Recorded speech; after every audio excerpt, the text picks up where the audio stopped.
Halo, kita dari kelompok 1 ingin menjelaskan tentang ekonom sebagai ilmuwan yang beranggotakan Bobby Werlion dan saya sendiri Noven Juan Felix Hatoguan.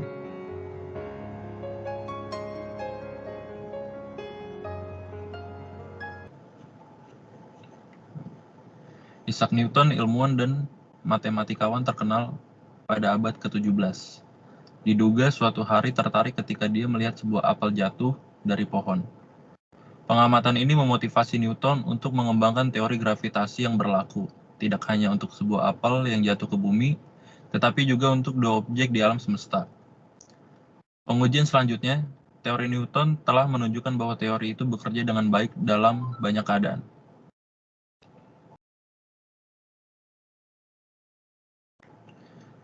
Interaksi antara teori dan observasi ini juga terjadi dalam ilmu ekonomi.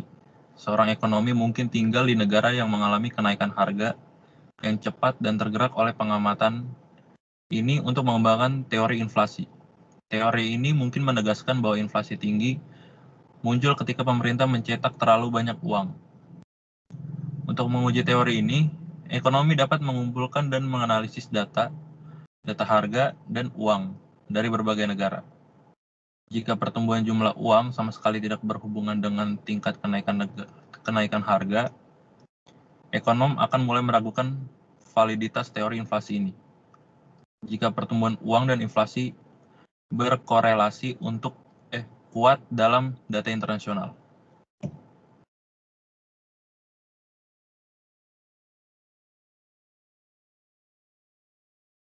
Para ekonom menggunakan asumsi yang berbeda untuk menjawab pertanyaan yang berbeda. Misalkan, kita ingin mempelajari apa yang terjadi pada perekonomian ketika pemerintah mengubah jumlah dolar yang beredar.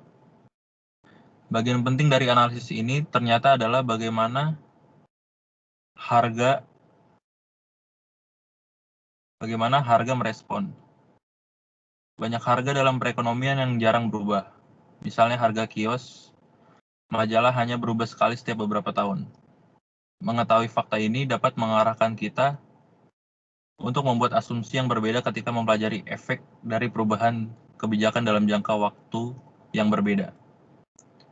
Untuk mempelajari efek jangka panjang dan kebijakan tersebut, kita dapat mengasumsikan bahwa harga tidak berubah banyak.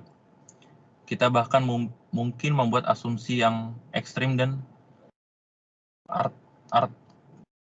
artifisial bahwa semua harga adalah benar-benar tetap. Untuk mempelajari efek jangka panjang dan kebijakan tersebut.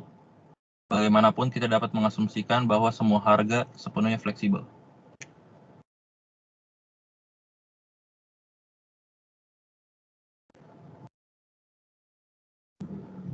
Saat kami menggunakan model untuk memeriksa berbagai masalah ekonomi di seluruh buku ini, Anda akan melihat bahwa semua model dibangun dengan asumsi.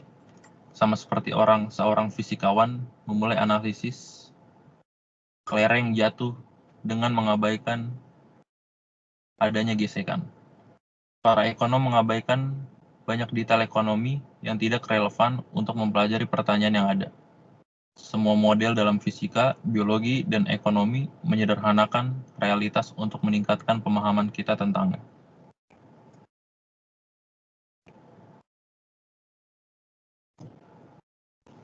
Selanjutnya ada the circular flow diagram. Perekonomian terdiri dari jutaan orang yang terlibat dalam banyak kegiatan membeli, menjual, bekerja, mempekerjakan, manufaktur, dan sebagainya. Untuk memahami cara kerja ekonomi, kita harus menemukan cara untuk menyederhanakan pemikiran kita tentang semua kegiatan ini. Dengan kata lain, kita membutuhkan model yang menjelaskan secara umum bagaimana ekonomi diatur dan bagaimana pelaku ekonomi berinteraksi satu sama lain. Dalam model ini, ekonomi disederhanakan untuk memasukkan hanya dua jenis keputusan, pembuat perusahaan dan rumah tangga. Perusahaan memproduksi barang dan jasa dengan menggunakan input seperti tenaga kerja, tanah, dan modal. Masukan ini disebut faktor produksinya. Rumah tangga memiliki produksi dan konsumsi semua barang dan jasa yang diproduksi oleh perusahaan. Rumah tangga dan perusahaan berinteraksi dalam dua jenis pasar. Di pasar barang dan jasa, Rumah tangga adalah pembeli dan perusahaan adalah penjual. Secara khusus, rumah tangga membeli output barang dan jasa yang diproduksi perusahaan. Di pasar untuk faktor produksi, rumah tangga adalah penjual dan perusahaan adalah pembeli. Di pasar-pasar ini, rumah tangga menyediakan input yang digunakan perusahaan untuk memproduksi barang dan jasa. The circular flow. Diagram ini adalah skema perwakilan organisasi ekonomi. Keputusan dilakukan oleh rumah tangga dan perusahaan. Rumah tangga dan perusahaan berinteraksi dalam barang dan jasa, di mana rumah tangga adalah pembeli dan perusahaan adalah penjual. Dan di pasar, rumah faktor produksi, di mana perusahaan adalah pembeli dan rumah tangga adalah penjual. The Production Possibilities Frontier. Sebagian besar model ekonomi tidak seperti the circular flow diagram, dibangun menggunakan alat matematika. Salah satu model yang paling sederhana yang disebut Production Possibilities Frontier untuk mengilustrasikan beberapa ide ekonomi dasar. Batas kemungkinan produksi adalah grafik yang menunjukkan berbagai kombinasi output yang mungkin dapat berproduksi dengan mempertimbangkan faktor produksi yang tersedia dan teknologi faktor produksi yang digunakan perusahaan untuk mengubah faktor-faktor ini menjadi output. Batas kemungkinan menunjukkan kombinasi output, dalam hal ini monil dan komputer, bahwa ekonomi mungkin bisa menghasilkan. Ekonomi bisa menghasilkan kombinasi apapun pada atau di dalam perbatasan. Poin di luar perbatasan tidak layak diberikan sumber daya ekonomi. Kemiringan kemungkinan produksi perbatasan mengukur opportunity cost dalam mobil hal komputer. Opportunity cost ini bervariasi tergantung pada bagaimana banyak dan dari dua barang ini diproduksi. Microeconomics dan macroeconomics. Banyak mata pelajaran yang dipelajari pada berbagai tingkatan. Pertimbangkan biologi misalnya. Ahli biologi molekuler mempelajari senyawa kimia yang menyusun makhluk hidup.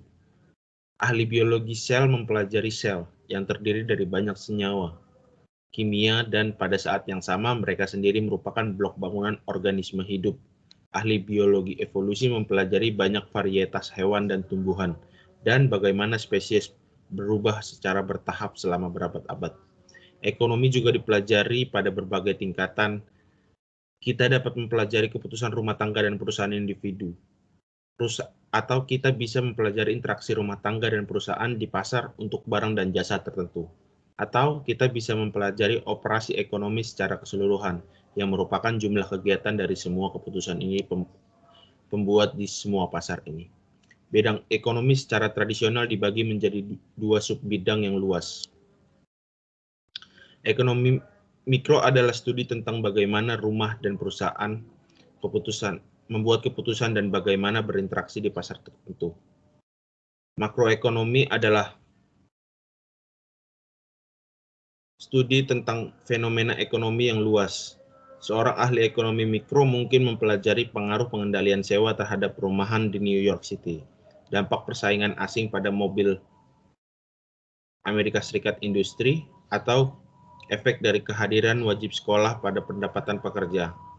Seorang ahli ekonomi makro mungkin mempelajari efek pinjaman oleh pemerintah federal, perubahan dari waktu ke waktu dalam tingkat pengangguran ekonomi, atau kebijakan alternatif untuk mendorong pertumbuhan standar hidup nasional. Kesimpulan, ekonomi mikro dan ekonomi makro saling terkait, karena perubahan ekonomi secara keseluruhan muncul dari keputusan jutaan individu. Tidak mungkin untuk memahami perkembangan ekonomi makro tanpa mempertimbangkan keputusan ekonomi mikro terkait. Misalnya, seorang ekonom makro mungkin mempelajari pengaruh pemotongan pajak pendapatan federal terhadap produksi barang dan jasa secara keseluruhan. Tetapi untuk menganalisis masalah ini, dia harus mempertimbangkan bagaimana pemotongan pajak mempengaruhi keputusan rumah tangga tentang beberapa faktor yang harus dibelanjakan untuk barang dan layanan. Meskipun hubungan yang melekat antara ekonomi mikro dan ekonomi makro, dua bidang yang berbeda, karena mereka menjawab pertanyaan yang berbeda. Setiap bidang memiliki set model sendiri yang sering diajarkan dalam kursus terpisah. Sekian dari kelompok kami. Terima kasih.